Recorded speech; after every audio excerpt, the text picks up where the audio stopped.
Welcome to the Book Show, a celebration of reading and writers. I'm Joe Donahue. Lorrie Moore's new novel, I Am Homeless If This Is Not My Home, is a exploration of love and death, passion and grief, and what it means to be haunted by the past, both by history and by the human heart. A teacher visiting his dying brother in the Bronx, a mysterious journal from the 19th century stolen from a boarding house, a therapy clown, and an assassin, both presumed dead, but perhaps not dead at all. Lorrie Moore has given us this magic box of longing and surprise as she writes about love and rebirth and the pull towards life. Again, the name of the new novel is I Am Homeless If This Is Not My Home, and is published by Knopf, and it is a great pleasure and honor to welcome Lorrie Moore back to the book show. How are you? Oh, thank you for having me. I'm okay. I'm in Wisconsin for the summer and I am about to return to Nashville. I Am Homeless If This Is Not My Home. This is a novel that comes after a fairly extended period of time for you since the last novel. What brought you to this particular way of telling this story? I was interested in these two things, the possibility of ostensibly deceased people still being around in the 19th century, and then a version of that in the form of a love story and a ghost story in the 20th century. So I thought they had things in common and that I could go back and forth between them and they could sit in a kind of vibrating relationship to each other. They aren't sort of interlocked, although the 19th century part is a document, and it's a document that the 20th century character and protagonist has in his hands and is reading. And so it begins with the document and then goes back to the 20th century and then goes back and forth, or 21st century, excuse me, I'm skipping a century. Um, so it goes back and forth between, and so I did think they would have things in common because they both have in common looking past the accepted versions of things, both of life and death. The fact that there is not a direct arc in the sense of beginning, middle, and an end, in the sense of that of it's going back and forth, really allows you to move around a lot, right? It gives you, it would seem to me, it gives you a lot of freedom. Um, I guess it does. I mean, I wrote the book almost exactly as it's structured. You know, I didn't write all the 19th century things together and then splice them up. I didn't do that, or the 21st century things and splice them up. I wrote them exactly as they appear. So I had to, switch gears, switch voices, switch channels. But a novel doesn't have a particular, unless you're writing a commercial novel, a novel doesn't really have any preordained structure. You can make up the structure, and in literary fiction, novelists do. They make up their structure. And so I made this up. It doesn't follow the rule book, but the rule book is not something that literary writers by and large care about. I was going to say, I don't think you've ever followed a rule book, right? No, no, I'm not sure I would. I can hardly follow a recipe. Um, I'm always substituting things. I rebel. So the fact that sometimes we wonder what is happening and where a character is or even what time we're in, that's fine by you because we'll get there eventually, right? Well, I hope you're not too confused. I mean, it should be pretty clear within each section where you are, Yes. which century you're in, but whether you're in a slightly fantastical place or whether you're in some kind of bare bones diehard reality might not be clear. But the fact is, you're in a fiction anyway. So, you might as well, let go of your desire for things literally to be true. It's why we go to novels in the first place, then. I hope so. Yeah. What was the fascination with the ghost story, and has that long been in you? Well, in the last 10, 15 years, I've just known so many people who have passed away. And it's really unbelievable for everybody who loses someone. It's like Joan Didion's Year of Magical Thinking. Mm. That the idea that this person couldn't really possibly be dead goes way back. I mean, Faulkner did it, and a whole bunch of people did it. So ghosts are kind of time tested medium, shall we say? I hate that medium is working two ways there in literary history. And so I thought this particular character I was thinking of would definitely not buy the official story of someone's death. They would believe that perhaps a mistake had been made or some other version of reality had occurred. And so I decided to explore that. Let us explore some of these characters. We meet Lily and Finn. Tell us about these two. They're a couple who aren't really together anymore, but that part of things Finn has also sort of set aside. Finn doesn't really want to believe what everyone else believes. He wants to devise his own separate, slightly more complicated version, or maybe it's actually a simpler version. But he's not necessarily signed up with the crowd in terms of what has occurred. And so he doesn't quite believe what he's told about Lily. I mean, he sort of partially does and partially doesn't. And so he goes and investigates whether or not she has actually died. And Lily is a therapy clown. It's and not a very successful one.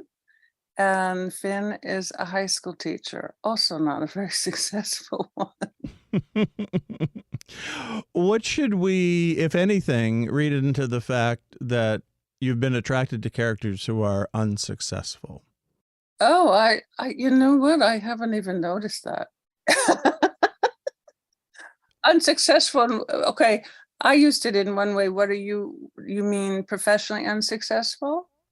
Well, or just they do not have the world by a string, let's say. Oh, who would want to write about that? I don't even know anyone like that. So, I mean, if people like that exist, they should definitely be written about, but I don't know anybody like that. Lorrie Moore is our guest. The name of the new novel is I Am Homeless If This Is Not My Home. Just when you start reading about a therapy clown, it's just magnificent. And there are so many moments that go from very funny to very stark and will wake you up quickly.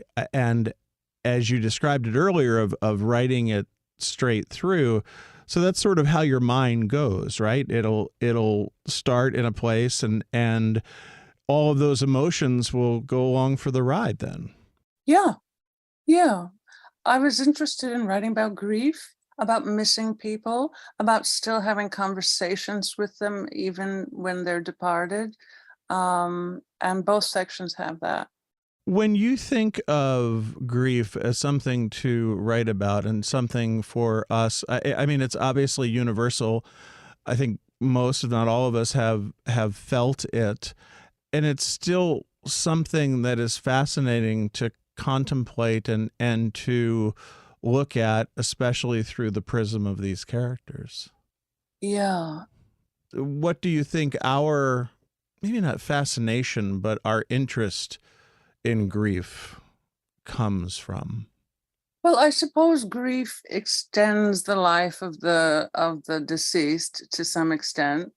You continue to be very attached and involved and connected to that person. I mean, it's the final connection with someone who has died or left or whatever you want to say. And so it's very intense and consuming, absorbing, and then it probably has to die down. It has to subside. And eventually, I think for most people, of course, it does. But it lasts as long as it lasts, and it's a kind of final communion with that person and all they meant to you. And so I make it rather literal in this novel, as you know. Yes. Yeah, yeah. So he has a final communion with his lost loved one. And in making it literal, you knew that was going to happen from the beginning. Yeah, I didn't know at what level it was literal. I knew he would go and find her. And it's sort of up to the reader, and it's up to the characters themselves. It's up to Finn himself, and it's up to the readers to decide how literal things are. But in the end, for story purposes, it didn't matter because he was going to have this experience regardless. The idea of this not being a short story and this being a novel, is that also predetermined? Yeah. Yeah. I knew I wanted the stereophonic aspect of this 19th century document. I knew I wanted the rest of it set in 2016 and that they would sit side by side. And that's very, very hard to do in a short story. Also the kind of compression you would have to bring to bear on it. I mean, it's a short novel already, but you would have to take 150 pages out. So it just it wouldn't work as a short story. There is a quirkiness, there's a weirdness sometimes to the novel, which I use those words lovingly, right? I mean, that it seems that's what you're going for. Um, well, when you're dealing with someone who's a therapy clown, probably she's going to have the habit of trying to be a little not, I won't say neuroatypical, but she's off to one side of the usual sensibility. And I think that he is the one. He's Finn, her beau or her ex beau. She knows is the one who understands her best and would know to look for her and would know that it was her and not an hallucination. Because she also doesn't want to be an hallucination. From her perspective, she wants to be something that actually can be real and taken back to this other burial place.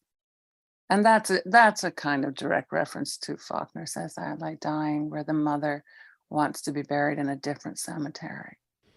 Finn is distracted by Lily because he's at the bedside of his brother who is in hospice. Yeah, So it is there's that almost bookends of death and grief right, that this character is dealing with. right. He has a real person to mourn as well as Lily. I mean, he has both of them to mourn. I think the being called away from his brother so easily by Lily's situation speaks to his sense that um, his brother's situation could go on for some time. And also, it speaks to his great love for Lily, his passion and his willingness to just come when she calls, which is Mm. true for his feelings. The term death adjacent is used. At what point did you think of that as a part of the process of going from living to dying? Um, well, I suppose as a concept, we've all thought of it as a phrase. It just came to me. She says it in dialogue, I think. She says, I guess death is just a spectrum. Maybe I'm death adjacent. I mean, those things came in dialogue at my desk as I was writing their dialogue. Lorrie Moore is our guest. The new novel is I Am Homeless If This Is Not My Home. The book is published by Knopf. Is the dialogue something you enjoy writing in the sense that of hearing those conversations, and as a writer and conveying the story of getting that right of both characters and how they communicate with one another?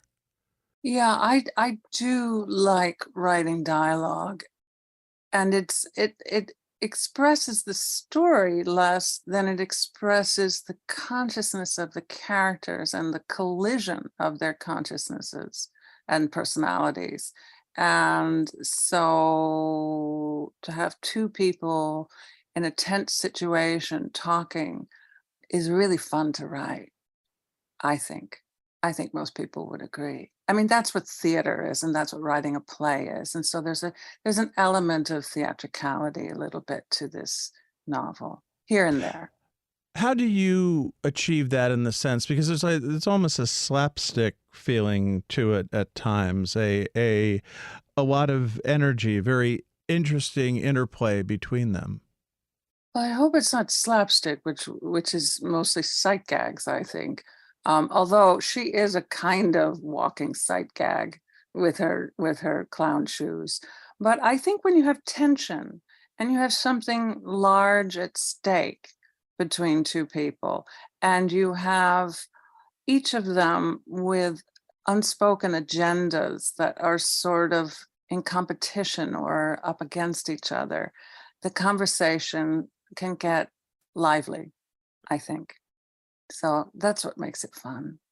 When you say lively, what does that mean to you as far and the importance of that for us, the reader, of a having the story move forward, but also just the fun of it, really, the fun of wanting to go into this fictional world as you described earlier. Well, it's a way of presenting the two characters and also presenting their relationship. It's very clear that they kind of are picking up where they left off. That this is how they've always been with each other. At one point, she says, "What are we talking about?" And he says, "What are we ever talking about?" I mean, because this is just what they do.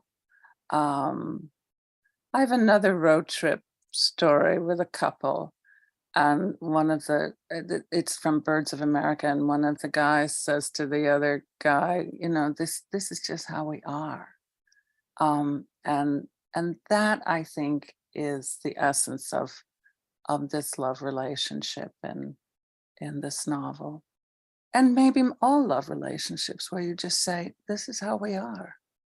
When you think of the relationship between all of the characters here, but certainly Finn and Lily, and what happens, I mean, there are moments that are gut wrenching, and that is something that I assume you want us to feel, you want them to feel, and it's a reflection. And going back to something you said earlier, it just makes it all the more interesting to read about. Oh, well, good. I hope that's true. I mean, I did want it to be full of the grief that it is also about. So I wanted it to have the grief, express the grief, and also step back and paint the grief, you know. So I did want a reader to have the feelings that the characters are also feeling. Do you think that for these characters the grief ever ends? Well, the way the novel ends, it suggests perhaps not. But I think eh, things transform and then sort of recur. You know how it is with grief. It never quite goes away. It comes back in a different form, or in a lesser form, or it just finds a new corner of your brain to live in. Because of what Lily has gone through, and obviously as a therapy clown, but is is good humored. I think. Would you describe Lily that way? Is she good humored? That's interesting. I think she certainly tries to be, and that's 90% of being good humored is trying to be. But I think she feels she has failed at that. Yeah. But she's trying. And I do think some of her attempts at good humor are also an expression of her love for Finn, which may not be as clear as Finn's love for her.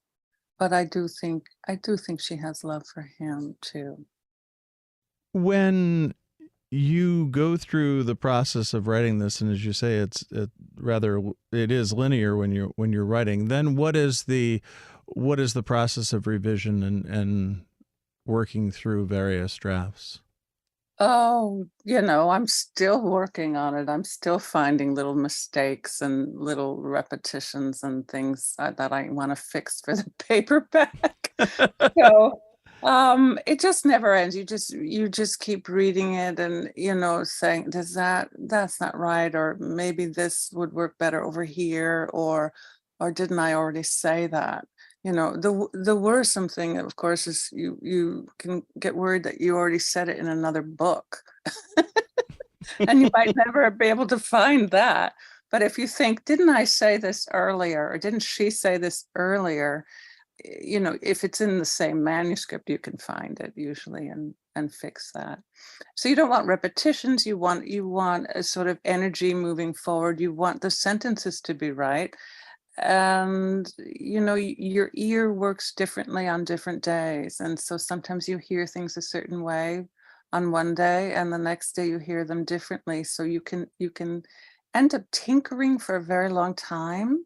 And that is one of the dangers of being concerned for prose style, but it's also what most writers care about, so you have to do it. You have to keep rereading it until you're just too tired. And really, the sign that you're done is that you've moved on to another book. You've moved on.